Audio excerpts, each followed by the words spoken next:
नमस्कार साथियों, आज हम बात करेंगे हमारे शरीर में होने वाले विटामिन B12 डेफिशिएंसी की। जब हमारे शरीर में विटामिन B12 की कमी हो जाती है तो हमें थकान, कमजोरी, सुन्नपन, हाथों पैरों में झुंझुनी, ब्रेन फॉग या याददाश्त की समस्या हो सकती है। ये सिर्फ थकान ही नहीं है, ये एक कारण हो सकता है कि आपके शरीर में विटामिन B12 की डेफिशिएंसी हो। सबसे पहले हम बात करते हैं कि विटामिन B12 की जांच कैसे की जाती है, उसकी नॉर्मल रेंज क्या है, low vitamin B12, high vitamin B12 range का क्या मतलब होता है, उसके क्या बॉडी पे इफेक्ट होते हैं। विटामिन B12 की जांच करने के लिए हमारे ब्लड का सैंपल लिया जाता है और कभी कभी यूरिन की जांच भी की जाती है। उसमें हम सिर्फ विटामिन B12 की जांच ही नहीं बल्कि मिथाइल मेलोनिक एसिड, होमोसिस्टीन और होलोट्रांसकोबालामिन भी चेक करते हैं। ये जो मार्क हैं हमें ये बताते हैं कि हमारी बॉडी में विटामिन एब्जॉर्ब हो रहे हैं या नहीं हो रहे हैं। विटामिन B12 की जो नॉर्मल रेंज होती है वो 200 पिकोग्राम पर ml से लेकर 1100 पिकोग्राम पर ml तक होती है। अगर आपकी विटामिन B12 का लेवल 200 पिकोग्राम पर ml से कम दिखाई दे रहा है तो यह विटामिन B12 की डेफिशिएंसी का संकेत होता है, और अगर 900 पिकोग्राम पर ml से ज्यादा आपके ब्लड में रेंज शो कर रही है तो यह विटामिन B12 का हाई लेवल को इंडिकेट करता है। लो लेवल जो हमें विटामिन B12 डेफिशिएंसी के बारे में बताता है वो मोस्टली पर्नीशियस एनीमिया। ये एक टाइप का एनीमिया होता है जिसमें बॉडी में विटामिन B12 एब्जॉर्ब नहीं होता है, क्योंकि विटामिन B12 और फोलिक एसिड मिलकर ही आयरन के एब्जॉर्प्शन में मदद करते हैं। दूसरा है थायराइड डिसऑर्डर और तीसरा है neurological disorder. High vitamin B12 यह इंडिकेट करता है या तो कोई आपको लिवर डिसीज हो रही है, या आपको टाइप 2 डायबिटीज है, या कोई सर्टेन ब्लड कैंसर हो गया है। हाई लेवल ज्यादातर मोटे लोगों में या जो एक्सिस मीट खाते हैं उनको हो सकता है। जो विटामिन B12 की जब डेफिशिएंसी हो जाती है तो हमें कुछ सिम्टम मिलते हैं, जैसे कि वीकनेस, पेल स्किन होना, भूख का कम लगना, कॉन्स्टिपेशन, विजन का issue, nerve damage, numbness, ट्रिंगलिंग, muscles weakness, चलने में प्रॉब्लम होना, high temperature, depression, memory loss और बिहेवियरल चेंज। आपकी टंग थोड़ी स्वेल हो जाती है, माउथ अल्सर हो सकते हैं और वुमेन में टेम्परेरी इनफर्टिलिटी हो सकती है।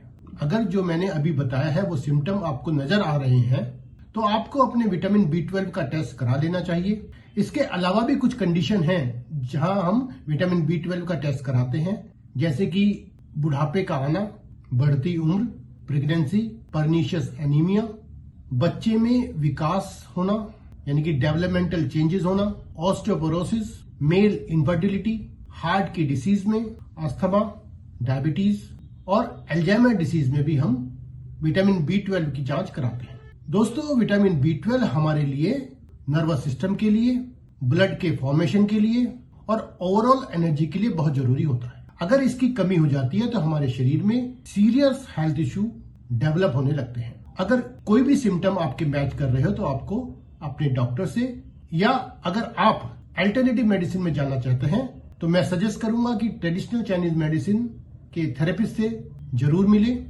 अगर हम मेडिकल टर्म्स में बात करें, विटामिन B12 जो है वो हमारे स्टोमक में और स्मॉल इंटेस्टाइन के जो इलियम पार्ट होता है वहां पर एब्जॉर्ब होता है। अगर आपको कोई भी पाचन तंत्र की समस्या हो जा रही है या इंटेंसिक फैक्टर की कोई कमी है तो विटामिन B12 का अवशोषण सही प्रकार से नहीं हो पाता है और आपको विटामिन B12 की डेफिशिएंसी हो जाती है। इसके लिए आप अपने आहार पर ध्यान दें। दूध, दही, पनीर, अंडा, मांस, मछली और फोर्टिफाइड फूड्स को अपने आहार में शामिल करें।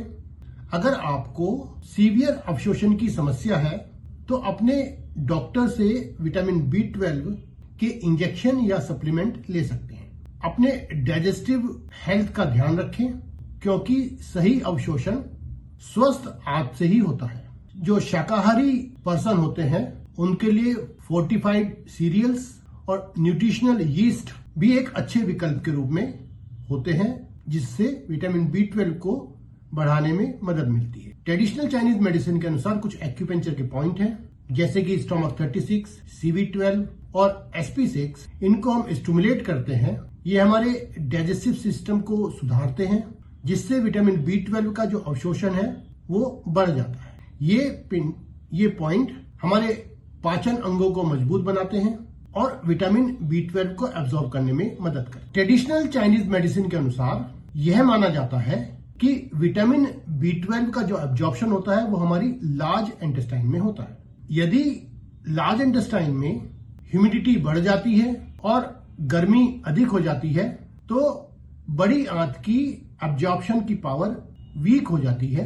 दूसरा कारण है, जो लार्ज इंटेस्टाइन है उसकी जो एब्जॉर्बिंग पावर की जो एनर्जी है वो हमें किडनी यांग से मिलती है। जब किडनी यांग डेफिशिएंसी हो जाती है तो लार्ज इंटेस्टाइन की वाटर एब्जॉर्ब करने की क्षमता कम हो जाती है, जिससे लार्ज इंटेस्टाइन में ह्यूमिडिटी बढ़ जाती है और इन द लॉन्ग रन वहां पर रुकी हुई ह्यूमिडिटी में हीट क्रिएट हो जाती है, जिसको हम ह्यूमिड हीट बोलते हैं। तो अवशोषण को बढ़ाने के लिए हमें लार्ज इंटेस्टाइन से ह्यूमिड हीट को बाहर निकालना होता है और फिर किडनी यांग को टोन करना होता है। तो लार्ज इंटेस्टाइन में जो ह्यूमिड हीट है उसके पॉइंट होते हैं Li3, Li11, stomach 37, SP6, SP9, CV3, CV12, UB17, UB20, UB22 and UB25। इन पॉइंटों को हम सीडेट करते हैं। किडनी यांग डेफिशिएंसी के जो पॉइंट हैं जो हमें इसके बाद लगाने होते हैं जब शरीर से ह्यूमिडिटी कम हो जाती है, वो है K3, K7, CV4, CV6, governing vessel 4, UB23, UB47 and जिंगोंग। जिंगोंग एक एक्स्ट्रा पॉइंट है। इन सभी पॉइंटों को हमें टोन करना होता है। तो निष्कर्ष यह निकलता है कि अगर विटामिन B12 की डेफिशिएंसी है तो आप अपने डॉक्टर से सलाह लेकर या अपने डाइटिशियन से सलाह लेकर अपने आहार का, अपने भोजन का निर्धारण करें, अपनी जीवन शैली में सुधार करें और वैकल्पिक चिकित्सा जैसे एक्यूपेंचर उसको आपको आजमाना चाहिए। एक्यूपेंचर का इलाज हमेशा किसी सर्टिफाइड प्रैक्टिशनर से करवाना चाहिए। स्वस्थ रहें और सीखते रहें। इसी प्रकार की जानकारी के लिए मुझे फॉलो करें, सब्सक्राइब करें मेरे इस YouTube चैनल को, और अगर इस प्रकार की जानकारी आपको चाहिए तो मुझे कमेंट करके बताएं। धन्यवाद साथी।